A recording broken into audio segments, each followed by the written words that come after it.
Normal forms అంటే ఏంటి అంటే సింపుల్గా చెప్పాలంటే టైప్స్ అని అర్థం.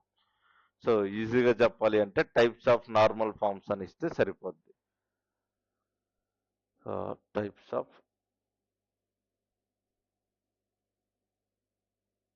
ఇక్కడ నార్మల్ ఫామ్స్ అని సింపుల్గా నార్మలైజేషన్ అని కూడా అర్థం. ఓకేనా? సో అది ఇది సపరేట్ ఏం కాదు. సో టైప్స్ ఆఫ్ నార్మల్ ఫామ్స్నే సింపుల్గా నార్మలైజేషన్ అనే నేమ్తో కూడా పిలుస్తాం. ఎనీవే అది ఫైన్. ఇప్పుడు మనకి మొత్తం ఎన్ని రకాలు ఉంటాయి అంటే 1 to 5 ఉంటాయి. సో నార్మల్ ఫామ్స్లో ఎన్ని ఉంటాయి అంటే 1 to 5. సో సింపుల్గా చెప్పాలంటే ఫస్ట్ నార్మల్ ఫామ్, దీన్నే మనం ఏమంటాం అంటే 1NF అంటాం. నెక్స్ట్ సేమ్ ఇదే కాన్సెప్ట్లో సెకండ్ నార్మల్ ఫామ్, దీన్ని మనం ఏమంటాం అంటే 2NF అంటాం, అంటే సెకండ్ నార్మల్ ఫామ్ అని అర్థం. నెక్స్ట్ మనకు ఉండేది థర్డ్ నార్మల్ ఫామ్, దీన్ని మనం ఏమంటాం అంటే 3NF అంటాం. నెక్స్ట్ ఫోర్త్ మనకు ఉండేది fourth normal form,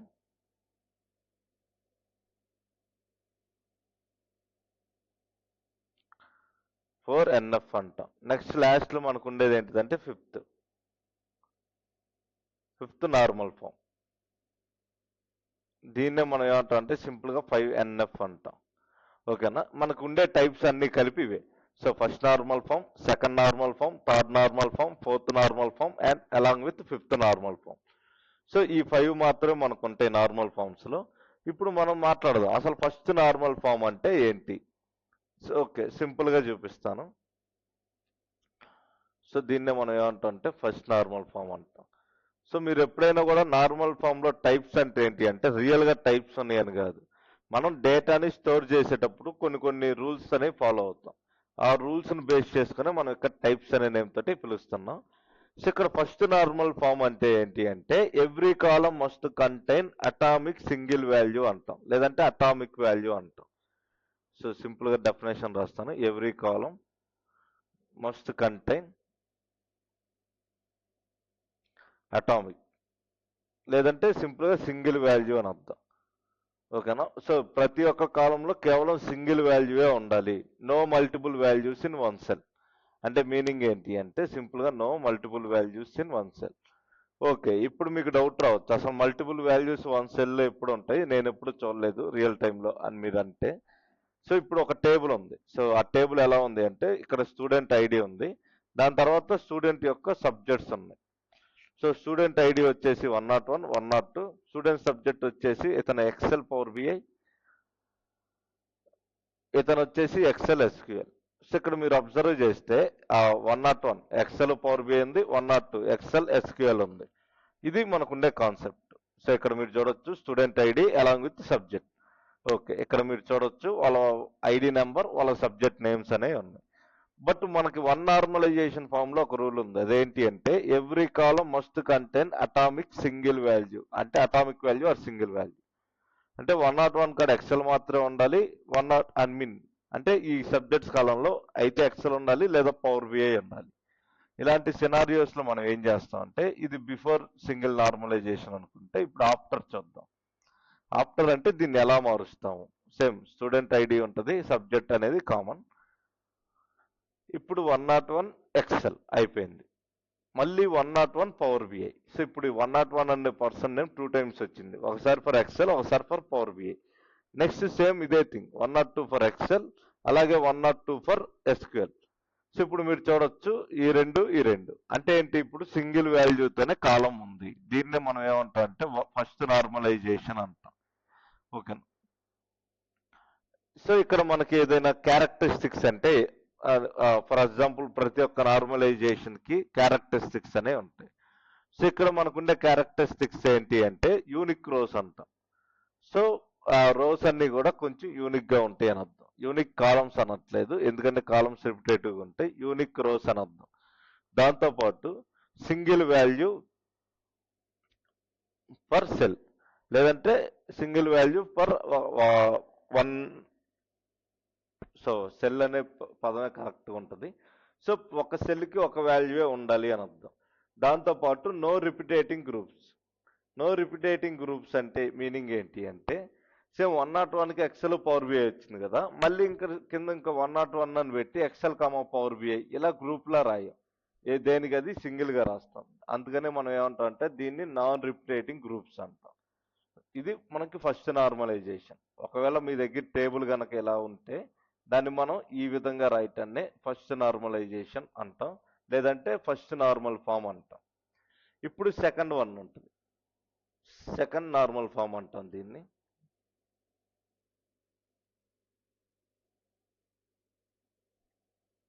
okay, so what is the meaning of second normal form అంటే ఏంటి అంటే, సో ఫస్ట్ ఈ సెకండ్ నార్మల్ ఫామ్ అనేది మనం ఏ డేటా మీద అయితే రాస్తున్నామో ఆ డేటా అనేది ఆల్రెడీ ఫస్ట్ నార్మలైజేషన్ ఫామ్ని సాటిస్ఫై చేసి ఉండాలి అని అర్థం. అంటే ఫస్ట్ నార్మలైజేషన్ ఫామ్లో ఏదైతే రూల్స్ ఉన్నాయో ఆ రూల్స్ అన్నిటిని ఇది యాక్సెప్ట్ చేసి దాని ప్రకారమే రావాలి అని అర్థం. ఓకే, అయిపోయింది. నెక్స్ట్ పార్షియల్గా దేని మీదైనా డిపెండెన్సీస్ ఉంటే తగ్గించుకుంటాం. ఓకే, సో సింపుల్గా చెప్పాలి అంటే మనకి ఎలా ఉంటుంది రియల్ టైంలో, సో రియల్ టైంలో ఎలా ఉంటుంది అంటే ప్రైమరీ కీ అనేది ఒక్కదాని మీద రాస్తాం. సో లైక్ స్టూడెంట్ ఐడియో, కోర్స్ ఐడియో, లేకపోతే కోర్స్ నేమో ఏదో ఒక ప్లేస్లోనే ప్రైమరీ కీ అనేది రాస్తాం. బట్ మనం ఇక్కడ ఏం చేస్తాము అంటే వేర్ కమ్ టు సెకండ్ నార్మలైజేషన్లో కాంపోజిట్ ప్రైమరీ కీ అనేది రాస్తాం. సో కాంపోజిట్ ప్రైమరీ కీ అంటే ఒకే టేబుల్లో మల్టిపుల్ కాలమ్స్కి ప్రైమరీ కీ ఇవ్వటాన్ని కాంపోజిట్ ప్రైమరీ కీ అంటాం. ఓకేనా, సో ఇప్పుడు మనం ఈ కాంపోజిట్ ప్రైమరీ కీ మీద డిపెండ్ అయి చేసేదాన్ని సెకండ్ నార్మల్ ఫామ్ అంటాం. ఓకే, సో ఇప్పుడు ఇది ఎలా, మాకేం అర్థం కాలేదు, క్లియర్గా ఎలా రాస్తాం అంటే, సో లెట్ మీ టాక్. ఇందాక పైన మనకేముంది, స్టూడెంట్ ఐడి సబ్జెక్ట్ ఉంది కదా, దాన్ని ఇంకొద్ది డీటెయిల్డ్గా రాస్తాం అనమాట. Let's take student ID, course ID. So ఇప్పుడు ఇందాక సబ్జెక్ట్ ఏదైతే ఉందో దానికి కూడా ఒక ఐడి యాడ్ చేస్తాం. నెక్స్ట్ స్టూడెంట్కి ఒక నేమ్ ఇస్తాం, అలాగే కోర్సుకి కూడా ఒక నేమ్ ఇస్తాం. అయిపోయింది. ఇప్పుడు స్టూడెంట్ ఐడి ఎంత, 101, 101. Second student ID 102, 102. So course ID ఏంటి, CO1, CO2. Next CO1, CO3. So ఇప్పుడు కోర్స్ ఐడి CO1 అంటే ఎక్సెల్, CO2 అంటే పవర్ బిఐ, మళ్ళీ ఇక్కడ CO1 అంటే ఎక్సెల్, CO3 అంటే ఎస్క్యూఎల్. స్టూడెంట్ నేమ్ వచ్చేసి first 101 belongs to Ravi, 102 belongs to Ramu. So ఈ విధంగా నీట్గా అరేంజ్ చేసి రాస్తాం అనమాట. అంటే ఏంటి, ఇక్కడ స్టూడెంట్ నేమ్ అనేది స్టూడెంట్ యొక్క ఐడి మీద డిపెండ్ అయి ఉంటుంది, కోర్స్ నేమ్ అనేది కోర్స్ యొక్క ఐడి మీద డిపెండ్ అయి ఉంటుంది. అంటే రెండు కాలమ్స్ డిపెండెంట్గా వర్క్ అవుతాయి. Okay, and most important thing ఏంటి అంటే ఇది ఇంకా డీటెయిల్డ్గా ఉంది. ఇక్కడ కూడా మీరు అబ్జర్వ్ చేస్తే 2 వాల్యూస్ ఇన్ సింగిల్ సెల్ అనేది తీసుకోలేదు. అంటే ఒకే కాలంలో ఒకే సెల్లో రెండు వాల్యూస్ పెట్టకుండా నీట్గా ఒక్కొక్క వాల్యూ ఇచ్చి మనం అరేంజ్ చేసాం అనమాట. ఓకే, సో ఇలా ఉన్న ఈ టేబుల్ని నేనేం చేస్తానంటే సింపుల్గా సెకండ్ నార్మలైజేషన్ ఫామ్లోకి కన్వర్ట్ చేస్తా అనుకుందాం. సో ఇప్పుడు చూడండి, సింపుల్గా convert into second normalization form. So ఇలా ఒక టేబుల్ ఉంది. సో దీన్ని ఇంకా నేను సెకండ్ నార్మలైజేషన్ ఫామ్లో ఇంకా పర్ఫెక్ట్గా రాయాలి అనుకున్నా. అప్పుడు నేను ఎలా రాస్తాను అంటే, సో లెట్స్ టేక్ ఫస్ట్ నాకు ఉండేది స్టూడెంట్ టేబుల్ అని చెప్పి ఒక టేబుల్ తీసుకుంటాను. అయిపోయింది. ఇక్కడ నేను ఏమిస్తానంటే సింపుల్గా student ID, student name. So student ID ఏంటి, ఎంతమంది ఉన్నారు, 101, 102. సో రవి, రాము. అయిపోయింది, స్టూడెంట్ టేబుల్ క్రియేట్ అయిపోయింది. దెర్ ఈజ్ నో డూప్లికేట్స్, మొత్తం యూనిక్గా వచ్చింది. నెక్స్ట్ కోర్స్ టేబుల్ క్రియేట్ చేస్తాను. ఇక్కడ మనకేముంటుందంటే C101 course ID, course name, C101 Excel, C02 power BI, C03 SQL. So అయిపోయింది. మీరు అబ్జర్వ్ చేస్తే table 1 is done, table 2 is done. ఇప్పుడు ఇంకా సింపుల్గా ఏం చేస్తా అంటే థర్డ్ టేబుల్ రాస్తాను అనమాట. అదేంటి అంటే స్టూడెంట్ ఐడి, కోర్స్ ఐడి, లేదంటే కోర్స్ నేమ్ ఏదైనా తీసుకోండి. ఆ టేబుల్ నుంచి ఒక కాలం, ఈ టేబుల్ నుంచి ఒక కాలం. సో సింపుల్గా మనం ఎలా రాస్తాం, 101, 101, 102, 102. అయిపోయింది. C01, C02, C01, C03. ఓకేనా. సో పైన ఏదైతే పెద్ద టేబుల్ ఉందో దాన్ని ఇలా పార్ట్స్గా డివైడ్ చేసి నీట్గా స్మాల్ టేబుల్స్ లాగా అరేంజ్ చేశాను. ఓకేనా. ఇది 4 కాలమ్స్ ఉండే పెద్ద టేబుల్, దాన్ని 2 కాలమ్స్ కింద మార్చి నీట్గా వాల్యూస్ అన్నిటిని అరేంజ్ చేశాను అనమాట. ఓకేనా. సో ఇలా ఉండే టేబుల్ని మనం సింపుల్గా ఇలా మార్చుకుంటే దాన్నే సెకండ్ నార్మల్ ఫామ్ అంటాం. ఓకే, ఈ సెకండ్ నార్మల్ ఫామ్ అనేది ఎక్స్పెక్ట్ చేసిన రేంజ్లో, అంటే ఐ మీన్ రియల్ టైంలో ఎక్స్పెక్ట్ చేసిన రేంజ్లో ఏమి యూజ్ చేయం, బట్ ఇది కూడా ఒక ఆప్షన్ కింద యూజ్ చేస్తాం. నెక్స్ట్ మనకు ఉండేది ఏంటిదంటే థర్డ్ నార్మల్ ఫామ్ అంటాం. అంటే ఏంటి, మూడోది, అంటే మూడో రకంగా ఎలా రాస్తామని. సో ఏ థర్డ్ నార్మల్ ఫామ్ అయినా సెకండ్ అయినా ఏదైనా తీసుకోండి, దాని ముందరుండే నార్మల్ ఫామ్ని ఆల్రెడీ సాటిస్ఫై చేసి ఉండాలి. సో సింపుల్గా must satisfy to normal form అంటే, లేదంటే సెకండ్ నార్మల్ ఫామ్ అని అర్థం. ఓకే, సో ఎగ్జాంపుల్ కోసం చూద్దాం. నా దగ్గర ఒక టేబుల్ అనేది ఉంది. సో ఈ టేబుల్ ఎలా ఉంది అంటే, ఫస్ట్ మనకి ఎంప్లాయీస్ ఉన్నారు, అందుకని ఎంప్లాయీ ఐడి ఉంది. సో ఎంప్లాయీ ఐడి ఉందంటే ఆ ఎంప్లాయీకి ఏదో ఒక నేమ్ ఉండాలి. So let's have employee name. తర్వాత ఎంప్లాయీకి ఒక డిపార్ట్మెంట్ ఉంటుంది కాబట్టి డిపార్ట్మెంట్కి ఒక ఐడి, దాని తర్వాత డిపార్ట్మెంట్కి ఒక నేమ్. అయిపోయింది. సో ఇప్పుడు ఎంప్లాయీ ఐడి ఏంటి, 101, 102. సో నవీన్, సూర్య. అయిపోయింది. ఇక్కడ డిపార్ట్మెంట్ ఐడి వచ్చేసి 1001, 1002. సో నవీన్ ఐటీలో ఉన్నాడు, సూర్య హెచ్ఆర్లో ఉన్నాడు అనుకుందాం. సో ఇది నాకు ఇచ్చిన టేబుల్. నేను దీన్ని థర్డ్ నార్మలైజేషన్లోకి మార్చాలి అంటే ఈ డిపార్ట్మెంట్ నేమ్ అనేది దేని మీద డిపెండ్ అయి ఉంటుంది అనేది చూడాలి. సో ఈ డిపార్ట్మెంట్ ఐడి మీద డిపెండ్ అయి ఉంటుంది అని అంటాం. సో సింపుల్గా రాస్తాను, department name depends on department ID. ఓకేనా. సో డిపార్ట్మెంట్ నేమ్ అనేది డిపార్ట్మెంట్ ఐడి మీద డిపెండ్ అయి ఉంటుంది అని అర్థం. నెక్స్ట్ మనకు ఉండేది ఏంటిది, ఇది అయిపోయిన తర్వాత అంటే సింపుల్గా department ID depends on employee ID. So department ID అనేది దేని మీద డిపెండ్ అయి ఉంటుంది అంటే ఎంప్లాయీ ఐడి మీద డిపెండ్ అయి ఉంటుంది అని అర్థం. ఓకే, సో ఇప్పుడు మనకేమైంది, డిపార్ట్మెంట్ నేమ్ అనేది డిపార్ట్మెంట్ ఐడి మీద డిపెండ్ అయింది. అలాగే ఈ డిపార్ట్మెంట్ ఐడి అనేది ఎంప్లాయీ ఐడి మీద డిపెండ్ అయ్యి ఉంది. అంటే ఈ డిపార్ట్మెంట్ ఐడి అనేది ఎంప్లాయీ ఐడి మీద డిపెండ్ అయ్యి ఉంది అని అర్థం. అంటే దాని మీనింగ్ ఏంటి, ఇండైరెక్ట్గా ఈ డిపార్ట్మెంట్ నేమ్ అనేది, సో ఎలా చెప్పాలంటే సింపుల్గా ఇది డిపార్ట్మెంట్ నేము. సో ఇక్కడ బాక్స్ ఉంది, ఇది దేని మీద డిపెండ్ అయ్యి ఉందంటే ఈ డిపార్ట్మెంట్ ఐడి మీద డిపెండ్ అయ్యి ఉంది. సో ఈ డిపార్ట్మెంట్ ఐడి దేని మీద డిపెండ్ అయ్యి ఉంది అంటే ఎంప్లాయీ ఐడి మీద డిపెండ్ అయ్యి ఉంది ఈ టేబుల్లో మనం ఆర్డర్ ప్రకారం చూసుకుంటే. ఓకే, సో ఇప్పుడు మనం ఏం చేస్తాం అంటే సింపుల్గా ఇది direct depend. So department name depend on department ID depend on employee ID. అంటే ఏంటి, వీటి రెండింటి మధ్యలో ఇండైరెక్ట్గా రిలేషన్ అనేది ఉంది. అంటే డిపార్ట్మెంట్ నేమ్ అనేది ఇండైరెక్ట్గా ఎంప్లాయీ ఐడి మీద డిపెండ్ అయ్యి ఉంది అని అంటాం. దీన్నే మనం ఏమంటాం అంటే ట్రాన్స్లేటివ్ డిపెండెన్సీ అంటాం. సో సింపుల్గా చెప్పాలంటే ట్రాన్సిటివ్ డిపెండెన్సీ. ఓకే, ఇప్పుడు మనకి దీన్ని ఎలా టేబుల్ ఫార్మాట్లో రాయాలి అనేది చూద్దాం. సో సింపుల్గా నేను ఏం చేస్తాను అంటే ఇక్కడికి వచ్చేసి కన్వర్ట్ ఇంటూ 3 నార్మల్ ఫామ్, లేదంటే థర్డ్ నార్మల్ ఫామ్ అని అర్థం. ఓకే, సో ఫస్ట్ నేను ఏం చేస్తాను అంటే ఎంప్లాయీ టేబుల్ అనేది రాస్తాను. Let's take here we have employee table. Okay, employee table ఏమేమి ఉంటుంది మహా అంటే ఎంప్లాయీ ఐడి, ఎంప్లాయీ నేమ్, దాంతోపాటు డిపార్ట్మెంట్ ఐడి అనేది ఉండాలి. సో ఎంప్లాయీ ఐడి 101, 102, నవీన్, సూర్య. సో డిపార్ట్మెంట్ ఐడి వచ్చేసి 1001, 1002 అయిపోయింది. సో ఎంప్లాయీ టేబుల్ అనేది నేను క్రియేట్ చేశాను. నెక్స్ట్ నేను ఏం చేస్తాను అంటే డిపార్ట్మెంట్ టేబుల్ కూడా క్రియేట్ చేస్తాను ఇలాగే. అయిపోయింది. సో ఇప్పుడు ఇక్కడ ఏం చేస్తాను అంటే డిపార్ట్మెంట్ ఐడి, డిపార్ట్మెంట్ నేమ్. అయిపోయింది. So department ID will be 0001, 1001, 1002. So name వచ్చేసి IT and along with HR. So finish. So ఇక్కడ మీరు చూడొచ్చు IT and HR department names అనేవి క్లియర్గా ఇక్కడ రాశాను, అండ్ ఎంప్లాయీస్ నేమ్ కూడా రాశాను. ఇప్పుడు మనం ఏం చేస్తామంటే ఈ రెండింటిని యూజ్ చేసుకొని ఇండైరెక్ట్గా ఎలా డిపెండ్ అయ్యిందో రాస్తాం అనమాట. సో అది ఎలా రాస్తామంటే సింపుల్గా మనం ఏం చేస్తాం అంటే ఎంప్లాయీ ఐడి, డిపార్ట్మెంట్ నేమ్ అయిపోయింది. సో ఈ రెండింటిని కూడా డైరెక్ట్గా పెట్టి రాసేయచ్చు. Employee ID 101, 102, department name IT, HR.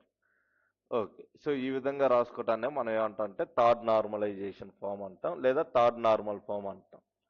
Okay. Next fourth one అంటే ఏంటి అనేది చూద్దాం.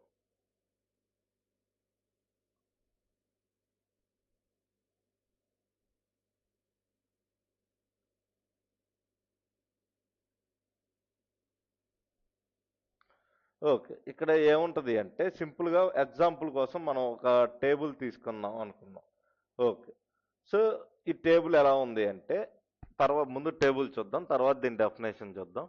ఇక్కడ ట్రైనర్ ఉన్నాడు, అండ్ దెన్ ఇక్కడ కోర్స్ ఉంది, అండ్ ఈ కోర్స్ని ఏ లాంగ్వేజ్లో చెప్తారో ఆ లాంగ్వేజ్ అనేది ఉంది అనుకుందాం. సో ట్రైనర్ వచ్చేసి అన్నిటికీ ఒకటే ట్రైనర్ ఉన్నాడు. ప్రస్తుతం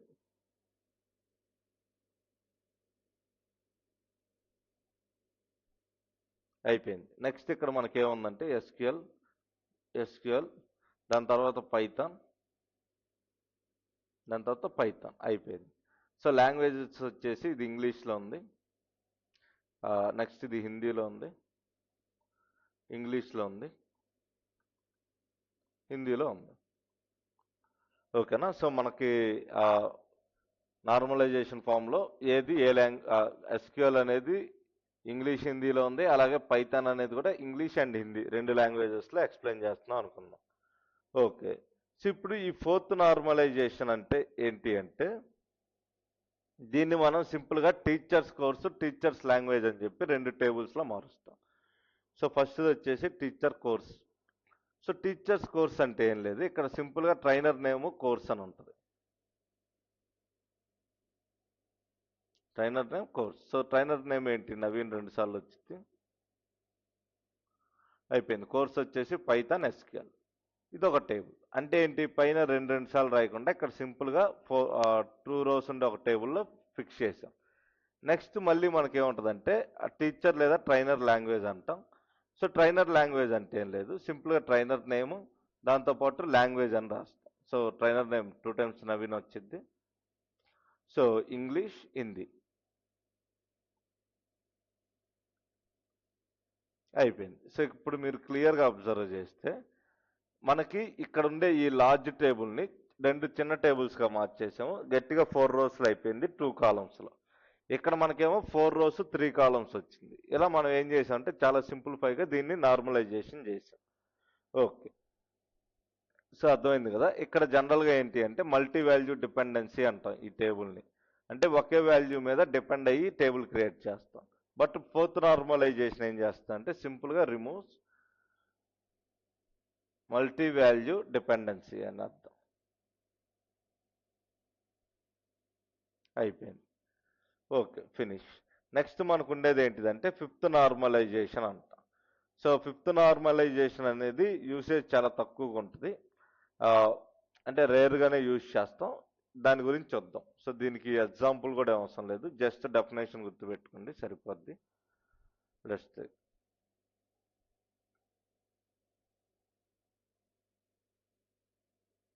దీన్నే 5NF అంటాం. సో ఎందుకంటే దీన్ని ఫిఫ్త్ నార్మలైజేషన్ ఫామ్ అంటాం కాబట్టి సింపుల్గా 5NF అంటాం. ఇది జాయిన్స్ యొక్క డిపెండెన్సీస్ని రిమూవ్ చేస్తుంది. అంటే ఏంటి, 2 టేబుల్స్ మధ్యలో జాయిన్స్ లేకుండా, జాయిన్స్తో పని లేకుండా చేసిద్ది అనమాట. మరి ఇది జాయిన్స్తో పని లేకుండా ఉంటే ఎలా మనం రియల్ వరల్డ్లో అంటే సింపుల్గా చెప్పాలంటే రియల్ వరల్డ్లో ఇది ఫంక్షన్స్ మీద ఎక్కువ డిపెండ్ అయ్యి ఉంటుంది. దాంతోపాటు మనకి ఈ ప్రైమరీ కీ కానీ దాంతోపాటు ఫారెన్ కీ కానీ వీటి మీద డిపెండ్ అయి ఉంటుంది అనమాట. సింపుల్గా మిగతా అన్ని నార్మలైజేషన్స్ జాయిన్స్ మీద డిపెండ్ అయి ఉంటే ఇది మాత్రం ఫారెన్ కీ మీద డిపెండ్ అయి ఉంటుంది మెయిన్గా. అలా ఫారెన్ కీని యూజ్ చేస్తే దాన్నే ఫిఫ్త్ నార్మలైజేషన్ అంటాం. సో థియరిటికల్గా మీరు నార్మలైజేషన్కి ఇది గుర్తుపెట్టుకోండి సరిపోద్ది. ఓకే, పర్లేదు. ఇదంతా